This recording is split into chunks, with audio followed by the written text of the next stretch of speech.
can do that. But it has I to don't be know. hidden, so or people will see, isn't it? So the hole or the place where the oil comes in and all of this. Is it possible for me to do this or no? Maybe. Okay. So like honestly, like I want to be like I want you to think about these things. Is that really? Am I gonna be Christian because there is some oil on some icon somewhere that I saw one day? Like, is that really convincing? Like for me to accept a faith and follow a religion? Or... I mean, not from that alone. Okay, so what is there to prove? When I say but evidence, there's something miracle that shows. Okay, this religion is true. There's no doubt.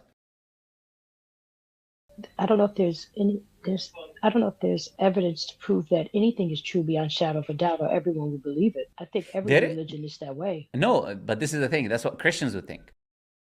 That's what Christians are told, and that's what Christians would think. Muslims will say we've got multitude of different evidences. If you look at the life of the Prophet ﷺ, you look at the information in the Quran, for example, that precedes its time, it is things that the Prophet ﷺ could not have known that it describes. Whether it is first the Prophet ﷺ describing what we see today in reality, or whether it is the natural world, like the Quran speaking about the universe, the Quran speaking about planets, stars, galaxies, water, anything. And these things today Hmm. we are discovering, just discovering its accuracy, discovering its truth day by day. Even So the the Quran bees is the being scripture. feminine, Hmm? right? Even the bees being female or something like this is Yeah, known things about. similar to that. Yeah, things similar to what you've heard like this. Like for example, the development of the embryo, the stages that literally the baby grows. There's a Hmm. Christian embryologist. He was in the 1900s. He was called Keith Moore, and he died as a Christian. But he said this description of embryology, when he looked at them using the microscope, he said it could not come from the Prophet ﷺ. He said that he's a Christian. He said, and he died as a Christian, but he still admitted that this could not come from a desert Bedouin Arab because I'm looking with a microscope. The same description that is there is the description in the Quran, right? Hmm. So Okay, these how could type he of have things, known that? yeah, these, for example, the Quran talking about the universe expanding and we're discovering it using the Hubble telescope. The Quran talks about clouds and that clouds are heavy. No one says clouds are heavy. You look at clouds, you think they're light. Anyone Yeah, they who's, look like. yeah, but clouds weigh tons. And the Quran uses the description of the heavy clouds. وَيُنْشِئُ, and he creates or fashions السحاب الثقال, the heavy clouds. This is a description that you're not going to find this in other scriptures because always in literature and this and that, you'll find it describing it as light because it's flying in the sky. But the Hmm. Quran gives these types of descriptions, talks about, like, I can go on and on and on, basically, right? When it comes to these things, when it comes to the physical world. Other than that, the Prophet is speaking about the future as well, of the things that happen today. He said, for example, that you'll see the barefoot Bedouin Arabs competing in building, constructing the tallest buildings. Where's the tallest building in the world today? Is Right Burj now it's in Khalifa. Dubai, Yeah. right? And you know how they're able to do this? 50 years ago, it was a desert. They found oil. And after discovering the oil, they have the money, they're able to construct the buildings. The Prophet ﷺ, he said the earth will be puking its treasures. It will puke its treasures. And that money will become abundant within the Arabs. Prophet spoke about interest and usury and how the interest and usury will become globally widespread. That even the people who try to avoid it will still be influenced and affected by it. Hmm. And you can only do that if you have a form of paper currency, so you can lend large amounts to the people. That time there was gold and silver. You There was cannot lend. no interest, I'm Yeah, sure, back then of borrowing money the way we are now. yeah, because there was no. You cannot print and just lend and then ask again. You need gold and silver, so you need to mine and find it in order for you to lend large amounts, this and that. So you couldn't do that the same way. You cannot do it in a scale or no one could avoid it. And I could go on and on right now and give you evidences. These are just some. Even the Quran speaking about the past, giving descriptions of things to do that neither the Bible mentioned or any other scripture that we discover today to be true. I'll give you one example. The Quran talking about Pharaoh. Like Pharaoh is described in the Bible, and interaction between Moses and Pharaoh. But Hmm. nowhere in the Bible does it say that Pharaoh, at the time of Moses, claimed to be God. Doesn't say that anywhere in the Bible, Hmm. right? Doesn't say that in the previous scriptures. Not that I've read or heard. Yeah, it's not there. You can research it. You're not going to find it. But the Quran has that description. It says that he claimed to be God. Now, we know that to be a fact today. And this is something the Prophet Muhammad could not have known because the hieroglyphic language was dead. We discovered the Rosetta Stone like 200 years ago. And through the Rosetta Stone, we translated from Demotic to Greek, and then we can read from the hieroglyphic, Demotic, and then Greek. So then we can translate the language of the hieroglyphics and we can read what they're saying. So in the temple in Egypt, the temple of Abu Simbel, for example, the Pharaoh at the time of Moses, which was Ramses II, he was crowned to be divine by Horus and Set. Two Egyptian gods made him God, basically. Hmm. He was elevated to be God. So he was a person who claimed to be God. And this was not common before him in Pharaoh's law anyways. It was not that common for a Pharaoh to claim to be God. But you can see that happening. You can see the Quran mention these things. The Quran talking about Abraham and what the people at his time worshipped, for example, the gods that they worshipped. The Quran is very specific that you worship the sun and the moon and a planet, which was Ishtar. And today we know that's true. Sumerian language was dead at the time of the Prophet ﷺ, but then it was revived. And we found a temple called Zugrat of Ur, where we found an artifact which shows the gods that the people in Asia Mesopotamia at the time of Abraham used to worship. All of this information was not there. This temple was under the sand. The language was dead. Prophet could not have access to this information, essentially.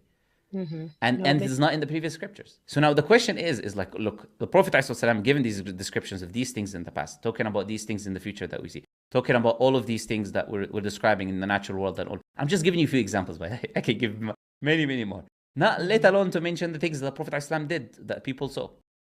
And that the Quran itself today is a living miracle that cannot be imitated in the Arabic language. It is a challenge for the people today. So it is not that every religion does not have evidence. It's that other religions do not have evidence. That's why they make the excuse for every other faith. But the truth is, Islam is the only religion that will actually have objective evidence to demonstrate that it's from God. So what excuse would I have for not following Prophet Muhammad ﷺ? After all of these evidences, how can I still reject the truth?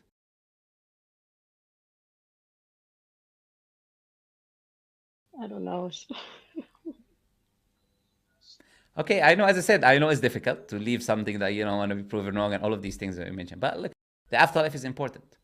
And you want to die on the truth. You don't want to die in a position of falsehood. You don't want to be punished in the afterlife. You want to be good. You want to be good when you die. And I can see sincerity, of course, in you. So my advice is this, is if you see the truth, you accept the truth. I'm not going to necessarily tell you to do it right now. Is do it whenever you feel like you're ready to do it. But understand, okay, this is the truth. And if it is the truth, then I follow it. It does not matter what anyone else is doing, what anyone else says to me. This is irrelevant. If this is true, then I should follow it. Simple as that. I mean, I know that it makes sense what you're saying, and I've had these thoughts this over the past few months. This has been going on for me since November, like this internal, I guess, battle between what makes sense, what doesn't, what's true, what's false. My family, I'm married, I have kids. We're all Orthodox Christians. And sometimes we'll talk and debate about these things, believe it or not. And it's funny, and I thought if I ever had a chance to talk to him, I would ask him my questions. And I just happened to go on YouTube and saw the live and thought, I'll click today. Because I've never seen it before. Like I've never seen the live or had an opportunity to ask questions or talk. Because I know a Muslim, but he converted to Orthodoxy. So it's kind of. Are they from Iran? Reasons. Are they from Iran? No. Where are they from? He's American, but I'm not sure where he was born. So how do you know that he was a Muslim? He told me. I was there at his conversion when he. No, you were there when he accepted Islam. You mean? Oh, I don't know. I wasn't. No. That's my point. Is how do you know that he was a Muslim to begin with if he's American?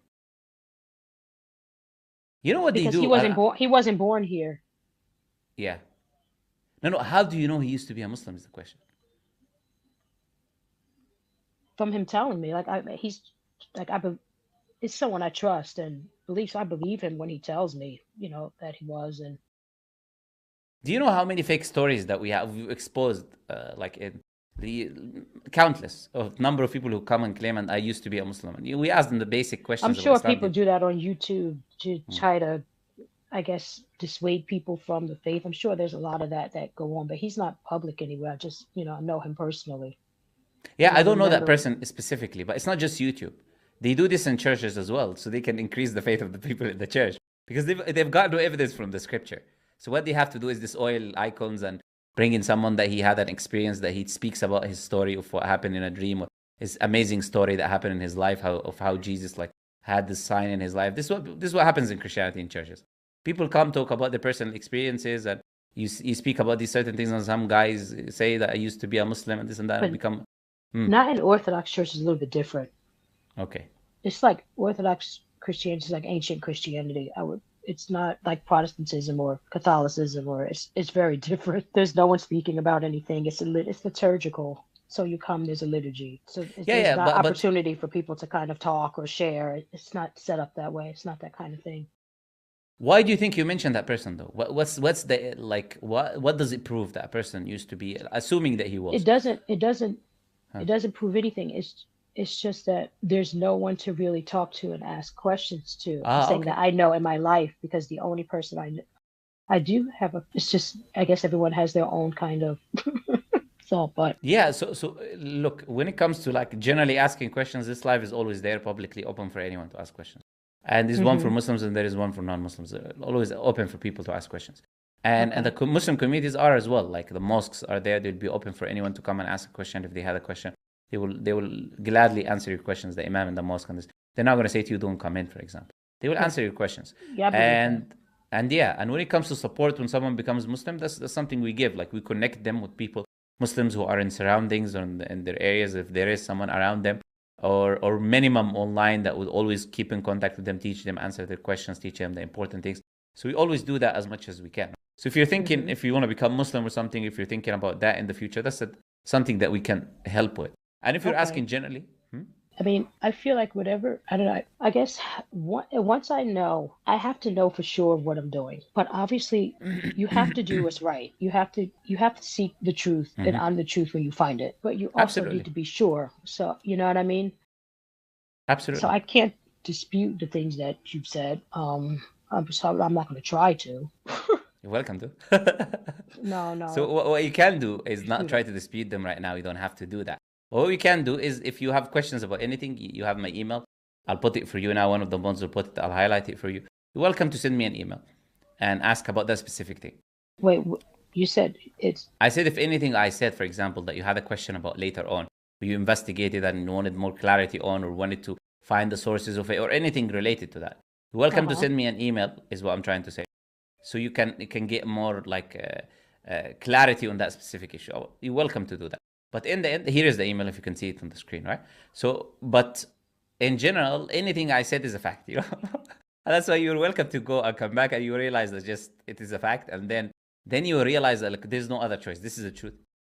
And if what I was saying is true, then doesn't that make Islam true then? If what you're saying is true, then Mm-hmm. yeah, I mean, yeah, it would. Yeah. So the next step is for you to make sure that what I was saying is true. That's it. You know? Yeah. And the email, if Yeah, you said it's it's on the there. screen. It's muslimlantern@gmail.com. So it's Okay. without the, it's the name of the channel without the, just muslimlantern@gmail.com.